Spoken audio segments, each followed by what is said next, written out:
बच्चों, जब माता कैकई ने श्री राम को 14 वर्ष का वनवास दे दिया तो भगवान राम ने माता कैकई की इस आज्ञा को शिरोधार्य कर लिया, मतलब उस आज्ञा को हृदय से स्वीकार कर लिया। भगवान राम ने एक बार भी माता कैकई से ये नहीं पूछा कि माँ, मैंने ऐसी क्या गलती की है जो आप मुझे इतने लंबे समय के लिए जंगल में भेज रही हैं। उन्होंने एक बार भी माता कैकई की इस आज्ञा का विरोध नहीं किया, बल्कि उन्होंने माता कैकई से कहा कि हे माँ, मेरे तीनों भाई भरत, लक्ष्मण और शत्रुघ्न भी राजा बनने के उतने ही योग्य हैं जितना मैं हूँ। तो अगर मुझे युवराज आप बना देते तो ये मेरे भाइयों के साथ बहुत बड़ा अन्याय हो जाता। इसलिए माँ, आपने तो मेरे मन का सारा भार ही हल्का कर दिया।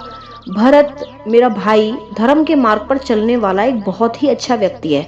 अगर भरत राजा बनेंगे तो अयोध्या के लिए इससे अच्छी बात कोई हो ही नहीं सकती। तो बच्चों, प्रभु राम के मन में अपने भाइयों के प्रति इतने सुंदर विचार थे, इतने सुंदर भाव थे, इसीलिए वो मर्यादा पुरुषोत्तम श्री राम कहलाए।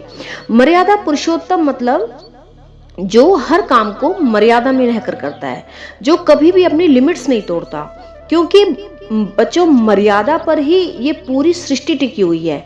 इसलिए प्रकृति हर उस व्यक्ति को, हर उस चीज को पूजनीय बना देती है जो मर्यादा में रहकर अपना कर्तव्य करता है। जैसे हम सूर्य भगवान को जल देते हैं। अब हम सूर्य भगवान को जल क्यों देते हैं, क्यों उनकी पूजा करते हैं? क्योंकि सूर्य के पास गर्मी के ताप का अनंत भंडार है, फिर भी वो हम तक उतनी ही गर्मी पहुंचाता है जितने की हमें आवश्यकता है, जितने में हम ठंड से बच सकें, जितने में हमारी धरती अन्न पैदा कर सके।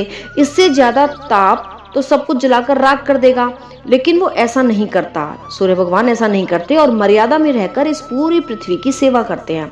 इसलिए सूर्य भगवान हमारे लिए पूजनीय हो जाते हैं। हम उनकी पूजा करते हैं, उनको अर्घ्य देते हैं, उनको जल देते हैं। जैसे अब समुद्र है, समुद्र में रोज नदियां आकर मिलती हैं। रोज अथाह पानी अपने अंदर समा लेने के बाद भी समुद्र अपनी कभी भी मर्यादाएं नहीं तोड़ता, वो अपनी सीमा में ही रहता है। आपने देखा होगा जब कभी कभी समुद्र में सुनामी आ जाती है तो कैसे समुद्र बड़े बड़े शहरों को भी तबाह कर सकता है, लेकिन प्रकृति में ऐसा कभी कभी होता है। तो समुद्र भी क्योंकि अपनी सीमाओं में ही रहकर अपना कर्तव्य निभाता है और सबकी सेवा करता है, इसलिए हम समुद्र देवता की भी